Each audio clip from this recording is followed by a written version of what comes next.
Now, to get to the real world, to become a real person and not live with a mask or manners, take off that mask of manners and try to be real.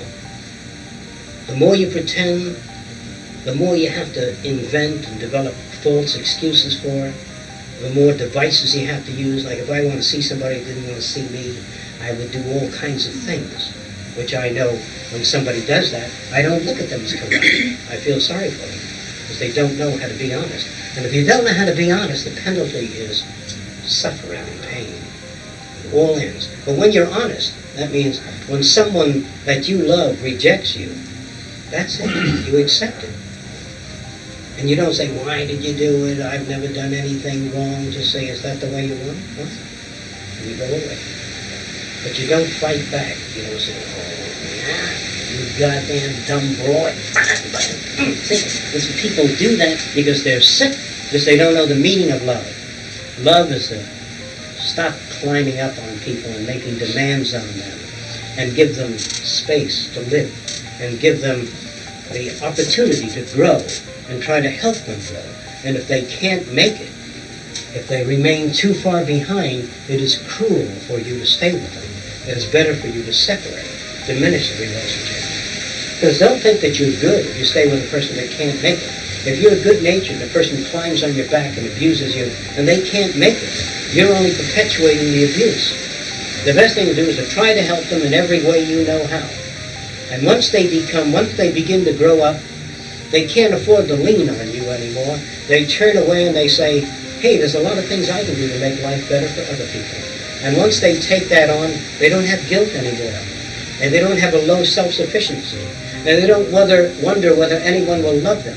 Because when you're lovable, when you're out in the world doing wonderful things, and you love yourself, in that sense, other people will love you. And when they come over to put their arms around you, to give you that love, you say, give it to someone else, because they need it more than I do. See, because once you're successful as a human being, you don't wonder whether anyone will call you anymore. So many people used to call you, and everybody was trying to date you. That's insecure. You just go on being the best person you know how to be, and the rest falls in line. Whatever falls in line is appropriate. Now, if you become the best person you are, and some guy gets you in an alley and runs a knife into your ribs, and takes your money away and runs away, you walk, little man, in pain to the nearest place you can get and seek aid. They'll say, that son of a bitch. You know, because that son of a bitch is you in another environment. That's a very hard thing to learn. Now, do you have any questions about what I'm saying? I'm not telling you what to do. I'm suggesting that you consider the other person, which we never do. When somebody hurts me, I always say, that no good son of a bitch. When somebody lies to me, that son of a bitch is a liar. See?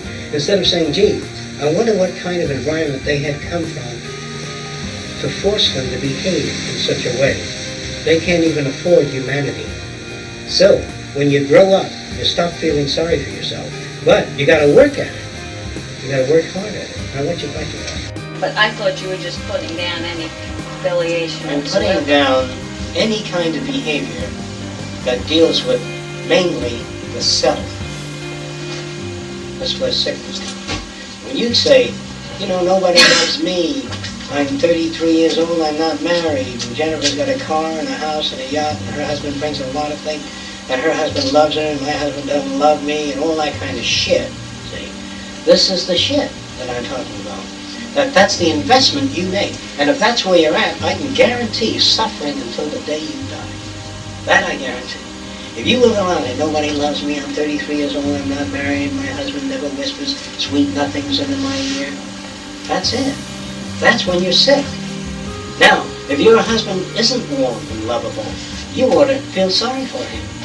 Your life is going to say, the poor guy doesn't even know what love is. Instead of saying, you know, wear a low-cut gown and say, come at me, Sam, you know, try to appear tempting, you know, all that shit is what I'm talking about.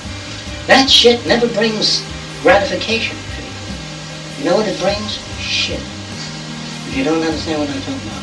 All the false approaches in that sense bring nothing but shit. You say, well, I gotta have some kind of temporary relief. And it's no relief, because it isn't real.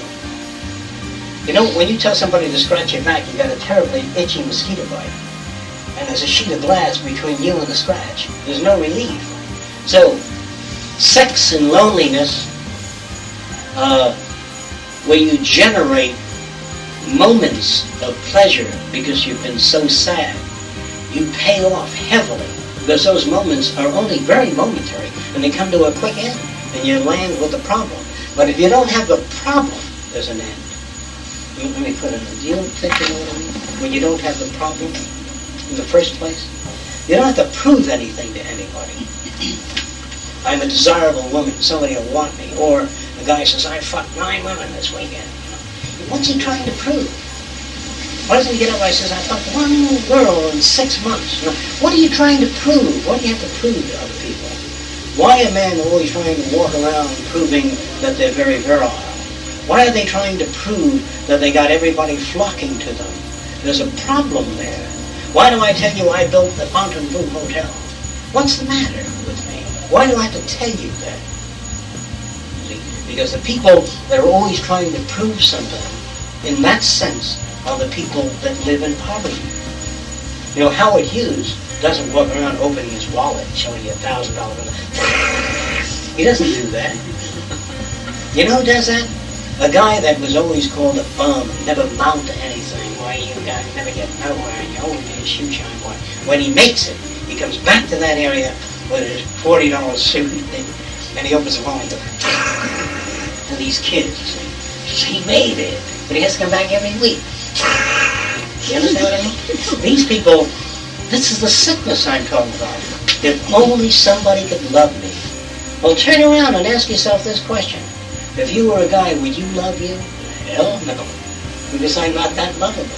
See? So, stop worrying about whether people will love you. Once you have compassion for other people and get off your fucking wheelbarrow of the self, get away from the mirror, break every fucking mirror in your home, comb your hair, take a bath, remain clean, and then it's easier. For whatever affection you get then will be real. And when you go at it the false way, you only drag the false end of the picture.